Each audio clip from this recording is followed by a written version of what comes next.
आपने 1 साल पहले से क्यों नहीं किया भाई? अगर आप आदिवासियों की हितैषी थे 2 साल 5 साल से क्यों नहीं किए? आप तो 2019 में कहा था कि हमारी सरकार बनेगी, गरीबों के खाते में 72,000 रुपए भेजेंगे।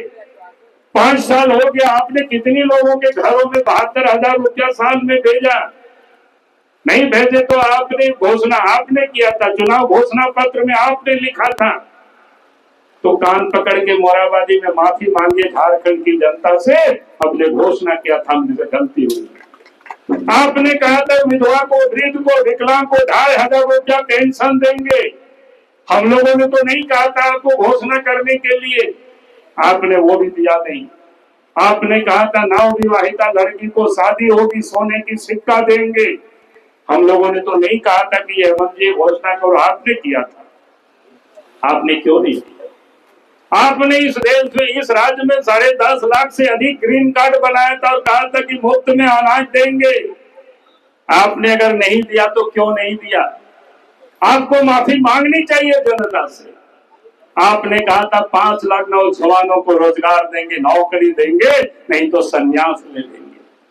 आज उस सब तो आपने ओपन कहा था। आपने विधानसभा में कहा था कि जिसको रोजगार नहीं बेरोजगारी भत्ता देंगे, जो बीए पास है 5,000, एमए पास है 7,000। आपने एक को भी नहीं किया। तो कैसे लोग विश्वास करें कि चुनाव के बाद भी आप देंगे? या आप सोचते हो कि चुनाव में वोट लेने के लिए 1,000 टका थमा दो और नवंबर में चुनाव होगा, दिसंबर से बोल चुके। इनका आदत यही है, इन लोगों की, झूठ बोलता है ये लोग, ठगते हैं लोगों को। कांग्रेस पार्टी ने ऐसा हिमाचल में ठगा, कांग्रेस पार्टी ने ऐसी कर्नाटक में ठगा है, कांग्रेस पार्टी ने ऐसी तेलंगाना में ठगा है। और हेमंत सोरेन ने 2019 से लेकर के जब से सरकार बनी तब से तो ठगते आए हैं। जब चुनाव आया तो थोड़ा सा लॉलीपॉप थमा दे रहे, पति बने, करोड़पति बने। अगर ये काम कोई कर सकता है तो भारतीय जनता पार्टी ही कर सकता है। यही मैं कहने के लिए हाथ में आया। अब याद करिए, उस समय बालू को हमने फ्री कर दिया था, हाट बाजार गांव के लोगों के नाम पर हमने बंदोबस्त कर दिया था। अब चाहते हैं कि यहाँ के लोग अपने पैरों पर खड़े हो, यहाँ के लोगों के जो हक है, अधिकार है, वो यहाँ के लोगों को उपलब्ध हो।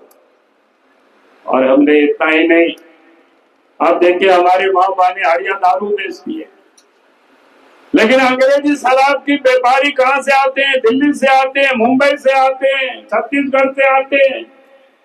तो मैं कहा कि इस बार बीजेपी की सरकार बनेगी, यहाँ की आबादी के अनुपात में आदिवासियों के नाम से वो दारू की दुकानों को भी बंदोबस्त कर दी जाएगी। पूंजी नहीं होगी तो सरकार पूंजी देगी, पूंजी नहीं हो तो देश के प्रधानमंत्री नरेंद्र मोदी जी पूंजी देंगे।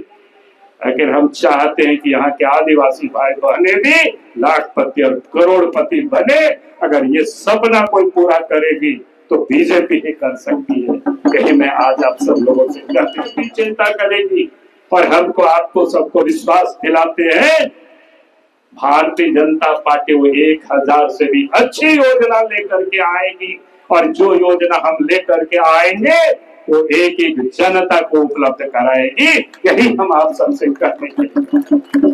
हम आप सब लोगों से यही कहते हैं, यहाँ तो पत्थरों की खदान है, साहेबगंज से लेकर के पाकुड़, दुमका, लेकिन क्या है, कहाँ यहाँ के लोगों को मिलता है? हमने कहा कि भाई बीजेपी की सरकार बनेगी, यहाँ की रैयतों के नाम से खदानों की लीज कर दी जाएगी। पूंजी नहीं होगा तो सरकार पूंजी उपलब्ध कराएगी। भारत सरकार के, देश के प्रधानमंत्री नरेंद्र मोदी जी ने कहा है, बिना गारंटी के 20 लाख तक की लोन भी मिल जाएगी ताकि लोग खदान भी चला सके। और झारखंड सरकार, जब हम मुख्यमंत्री थे, बस हम उपलब्ध कराए थे, तो हमने कहा था कि भाई सरकार बनेगी तो पॉपलेन और जीसीबी भी उपलब्ध करा देंगे ताकि वो खदान के जो मालिक होंगे वो पत्थर को भी तोड़ करके वो निकाल सके। में आदिवासी कल्याण मंत्रालय बना दिया, संताली भाषा को 60वीं अनुसूची में शामिल कर दिया।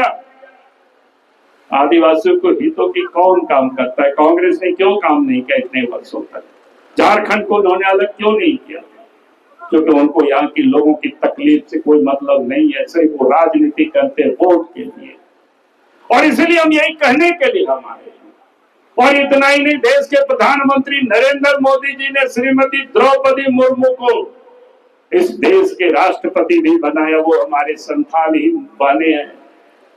और इतना ही नहीं, आज इस देश में छत्तीसगढ़ के मुख्यमंत्री भी आदिवासी है, उड़ीसा के भी मुख्यमंत्री आदिवासी संथाल है। ये अगर काम करके किसी ने दिखाया है तो इस देश के प्रधानमंत्री नरेंद्र मोदी जी ने किया है, बीजेपी की सरकार ने किया है।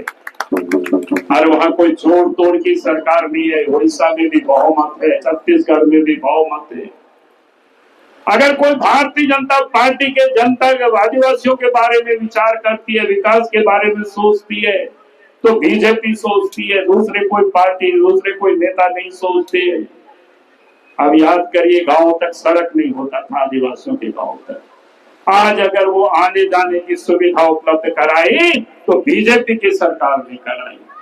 आदिवासियों के घरों तक बिजली भी नहीं हुआ करता था, वहां तक भी अगर किसी ने कोई पहुंचाया तो आदिवासी क्या कहते हैं, बीजेपी की सरकार ने पहुंचाया। नहीं तो लोगों को कहां पता था कि बिजली भी कैसा होता है। इसलिए हम कह रहे हैं कि इस देश के आदिवासियों के विकास के लिए कोई पार्टी सोचती है तो बीजेपी सोचती है।